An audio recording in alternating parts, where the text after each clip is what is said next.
video, I'm sure many of you are wondering what my deal is with talking about MLP content going forward. A fair question.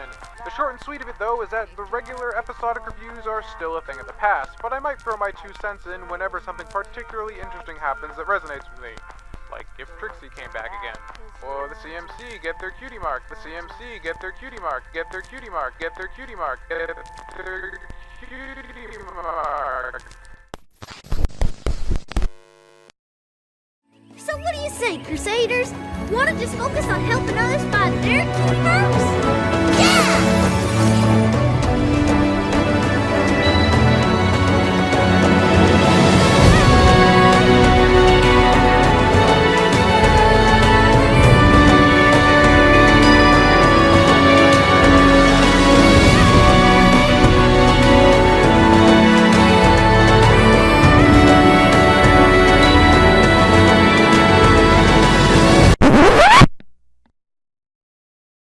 God damn it. That was supposed to be a joke. Like, a way of saying it wouldn't be happening anytime soon. The list was supposed to be a bunch of things that would never happen. Fuck.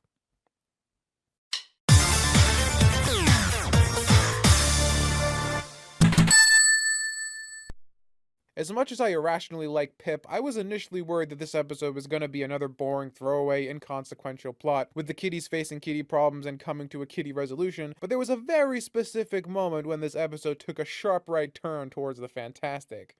You could have actually won this election if you just listened to me. You want to know how? Sorry, I'm not allowed to speak. Holy shit, bitch got blown the fuck out! Things just get better from here, though, as the episode completely switches gears from an innocuous throwaway kitty plot to some of the heaviest stuff the show has commented on in a while, and we start to get a better idea of who Diamond Tiara is, dejected after losing her only friend, at the mercy of her mother's insane expectations, and flat out wishing she was someone else to avoid her mom's pressures. The entire facade comes crumbling down in a musical number the CMC stumble across, and it quickly becomes apparent the entire bitchy image was just a way of coping with her own sense of inadequacy. It's a bombshell to be sure, if not entirely unexpected, but the episode goes further than one would expect, Tiara legitimately expressing envy towards the CMC's position when realizing how many options they've had when figuring out who they really are, as opposed to being tightly corralled into an image her parents wanted, and not really understanding what that means or how she feels about the matter. Again, touching on some very real issues that kids have to face when trying to forge their own identity versus living up to the expectations of their parents. We then get a great number with Tiara realizing that Pip's failing as a student president means she has a chance to regain her former glory at the expense of all the character progression we've gotten so far, and the girls chase her down and attempt to dissuade her. DT then flat out calls out her mom for her shit, takes a stand, and lays down the law when confronted, causing her to back off and solidify her character growth, helping Pip deliver on his promise to fix the playground and rekindle her bond with Silverspoon. This episode was fucking phenomenal. It was insanely dense with character development and packed to the brim with emotion. There were admittedly some pacing problems as certain aspects flew by, but as soon as I realized it was another musical, I braced myself for it. DT in particular does a really quick 180 and seems to click with the whole selflessness act really quickly, but one could argue she's always wanted to be good this whole time. Regardless, in usual MLP fashion, it uses songs and musical angles to quickly deliver exposition and flesh out plot points to deliver a more dense narrative than the show usually aims for in the same 22-minute window. Some of the dialogue was a bit stunted in places, and the fact that Tiara's mom was such a flat, comically evil character was a bit heavy-handed, going so far as to insult children to their faces in the presence of another adult, but these are all minor issues in comparison to where the episode succeeds, humanizing Diamond Tiara through an emotional roller coaster of strong musical numbers and a very real emotional conflict that can easily apply to the target demographic and beyond. This episode is magical mystery cure perfected, taking the same necessity of having to condense down a complicated plot with a musical aspect, but keeping it more down to earth so as to keep the ham-fisted and lol-what moments to a minimum, while still delivering the highest possible feels per minute. Part of me wishes they were able to shave off a bit of the election scene to give DT's moral dilemma more time to simmer, but it's a nitpick when considering the achievements of the whole. This episode was a total delight. It's stuff like this that reminds me why I loved MLP so much in the first place, being able to deliver experiences of this caliber from a source you just wouldn't expect. And of course, we haven't even touched upon the most important aspect of this episode yet. The flanks are no longer blank.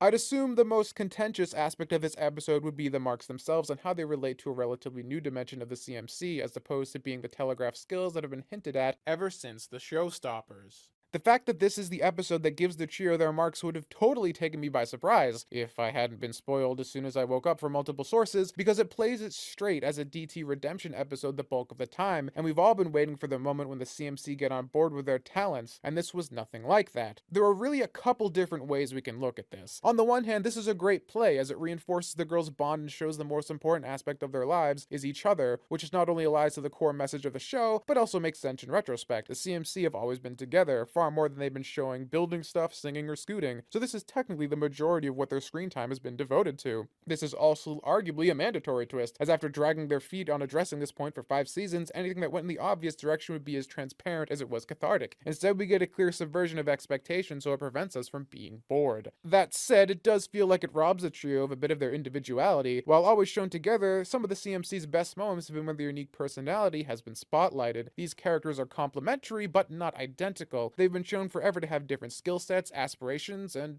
well, talents. To tie their fates together with this comparatively unexplored angle feels not only a bit disjointed, but also contradictory to everything we've seen before. It doesn't exactly feel like it's part of the plan, so to speak. But then again, that's kind of the point, isn't it? The girls have enjoyed singing, building, and scooting forever now, and they've never gotten their mark, and we've all been wondering how they're so stupid not to see the obvious. Well, here's our answer why. It was never supposed to be their goals. Their true talents run deeper than the quick conclusions, so we get to just be as surprised as the characters themselves when it finally happens. It's only when adjusting their focus from personal gain to altruistic endeavors that their path becomes clear. At first glance, it seems kind of weird that the destiny of these characters, who so obviously didn't understand the nature of a cutie mark, are now destined to help others discover theirs, and that kind of goes back to the whole not part of the plan sensation, but I think that might be selling the trio's destiny a bit short. I think the girls can easily help other characters in all sorts of ways, not just defining cutie marks. Honestly, I think probably the aspect that causes me the most discomfort with the CMC's destiny being helping people is that it doesn't really seem like a talent at all, rather a prerequisite of living in this world competently. The main 6 are all clearly selfless and help others achieve their goals all the time. Hell, that's the entire underlying arc of this season. They're responding to the map and going around solving problems. They're doing what the CMC just got their cutie marks in, on a much grander scale without needing it branded on their butts. Their talents are in service of their selfish nature, not the definition of it. And I think this is where at least my hesitation comes from. All these characters can be good people while also being a magical savant, a master designer, the fastest flyer in Equestria, etc. We were looking forward to seeing the CMC join these ranks, so to speak, as a stunt writer, a singer, and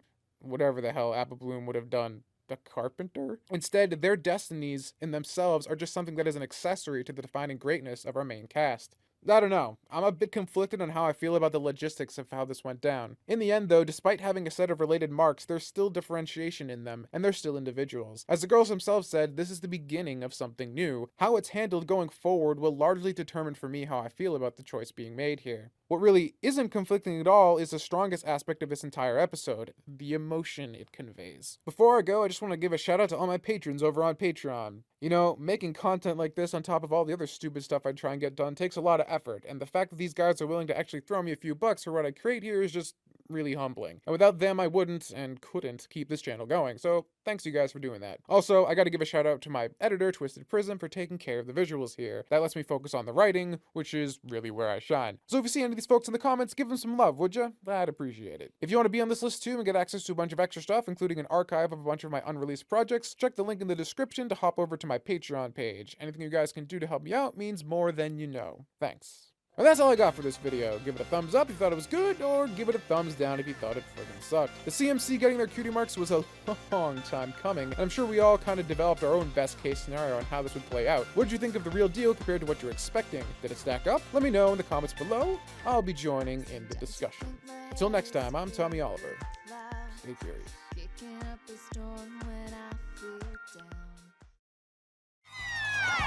Oh, Sugar Cube, if Mom and Dad were here, they'd be so proud of you.